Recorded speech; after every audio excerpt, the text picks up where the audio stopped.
How many of you had experiences in your life where you were so embarrassed, you were so annoyed and frustrated, and you wish you could just like completely erase them from your existence? I've had way too many of those. My entire childhood, I would say, was majority, it was awkward. I was the shy kid, I was the chubby kid, I was the nerdy kid, I was the kid who didn't have friends, I was the kid who didn't talk, and the list goes on.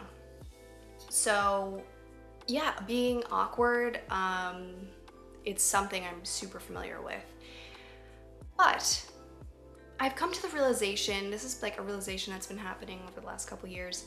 Why is it that for basically my whole life, no one ever told me that it was okay to be myself? Like, it was okay to be awkward, it was okay to be nerdy or quirky or shy or whatever. No one ever said, hey, you can just be you. Why is it that the first time I found that out wasn't until my 20s? Can anyone tell me that? No. Because we're conditioned by societal norms. In today's video, I just want to talk about awkwardness, why we're awkward, how we can stop being awkward, and kind of embrace awkwardness if we want to. Before we get into the video, I just wanted to welcome everyone new to the channel. Welcome back to my returning subscribers. My name is Bridget. On this channel, you'll see me talk a lot about introverts, a lot about social anxiety and general anxiety. I talk a lot about my favorite books, podcasts, whatever. So if any of those topics interest you, make sure you stick around not only for this video, but also check out some of my other ones. Don't forget to like this video if you found it helpful or useful. Comment below what you'd like to see more from me, and subscribe if you're not already subscribed. So let's get into the video. I'm so excited to film today's video because it's been one of those videos that's been like kind of on the back burner, and I've been wanting to talk about it. I've already talked about this topic numerous times. I didn't really have anything new to talk about, but today I came across something and a bunch of ideas really just clicked, so I'm glad it worked out the way it did. So first of all, at the beginning of this video, I mentioned social cues or social norms. I think that's how I phrased it. And the thing about social norms is, if you think about them for too long, you kind of start to go crazy. It's like, who created them? Why are they created? And why do they continue to prevail? So that's one thing. Another thing I want to talk about before we get into the whole awkwardness thing is what awkwardness even is. For me, and I think a lot of people can agree, awkwardness varies. Not only does it vary person to person, it varies individually as you're experiencing different stages of life. So awkwardness to me as a child is not what awkwardness means to me now. And some of us, some of the symptoms are very characteristic. It's like not understanding social cues, not really abiding by the social norms, right? But sometimes for me, it's like stumbling over my words or fidgeting in a certain way, or like constantly like looking at myself in a mirror, or like these random things that in context, in a conversation, or just alone in a public setting, that I will consider as awkward.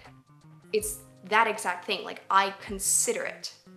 And so today, as I was going on my morning walk, scrolling through my podcasts that I typically watch, and I saw one by literally two of my favorite people, who I've also mentioned on this channel pretty frequently, Glennon Doyle and Brene Brown. They were on a podcast today, and I was like, yes, like I'm so excited to listen to this. And just to summarize really quickly, why it's relevant to today's video is that they were talking about overwhelm, which Brene talked about in her latest book release. And the way she described overwhelm to me was so perfect.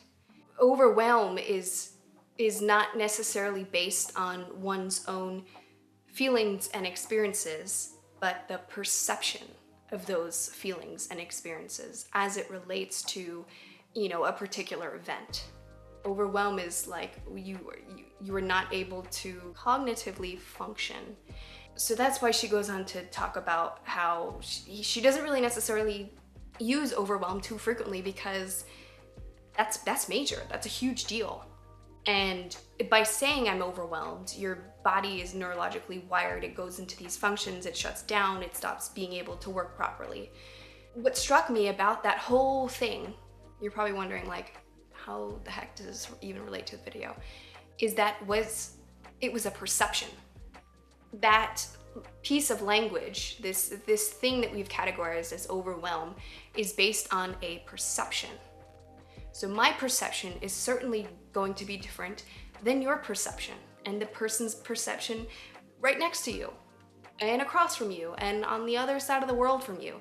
Our perceptions are all so vastly different.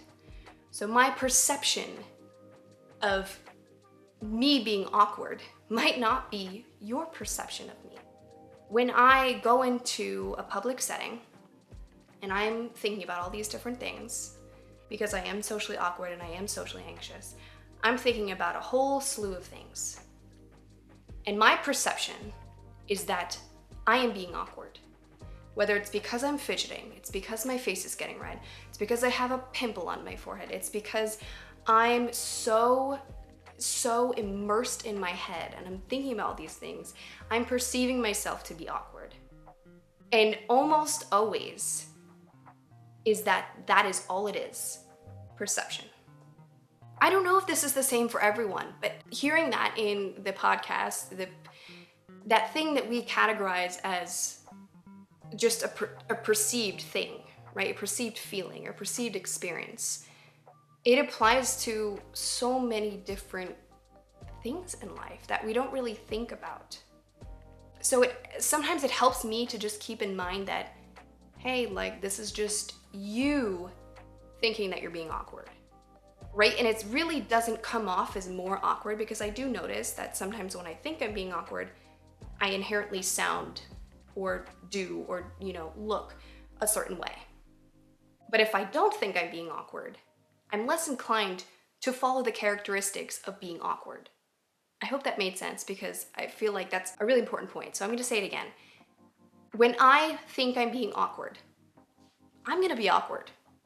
If I think that I'm not being awkward, and therefore I'm not thinking about awkwardness in the back of my head, I'm less inclined to do the awkward things. Okay, so it's always about that perceived notion in your head, being awkward. Apart from all of the what is awkwardness and why we're awkward and why it's okay to be awkward, how to not be awkward. When I stop being awkward, I don't think is even a thing. I don't even think I've ever stopped being awkward. But I will say that there was a drastic change at some point. There was a couple of drastic changes at some points. When I really noticed that those perceived feelings of awkwardness went away was when I actually learned to, I hate to say like embrace awkwardness, but in reality, that's pretty much what had happened. It wasn't until I accepted that this was a part of my personality that, yes, sometimes I make a fool of myself. Sometimes I don't say the right thing at the right time, and sometimes I stumble over my words. When I make that known, I make it loud and I make it clear to somebody that this is me. I'm putting it all out on the table. You don't really think about it after that. Like, you're just thinking that's how that person is. You're not perceiving me as awkward, and I'm certainly not perceiving myself as awkward.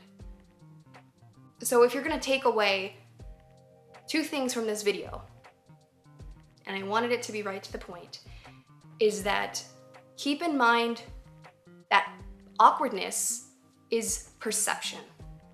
Whether it's you perceiving that awkwardness of somebody else, or you perceiving that awkwardness of yourself. Second is that if you want to stop being awkward, well, you better make sure that you are embracing that awkwardness first. Embracing who you are and accepting those faults is going to make you confident, and it's going to make everyone else perceive as though you are this confident person who is lacking awkwardness. And that's pretty much it. If you stuck around to watch the very end of this video, thank you for watching. I thoroughly hope you enjoyed. I hope you got some benefit out of it. I hope you're gonna use some of these pieces of advice. It's really something to think about. I'm telling you, that whole perception thing really threw me today, and I just had to include that in today's video. It's basically the whole video, but anyways, thank you guys so much for watching, and I will see you next time.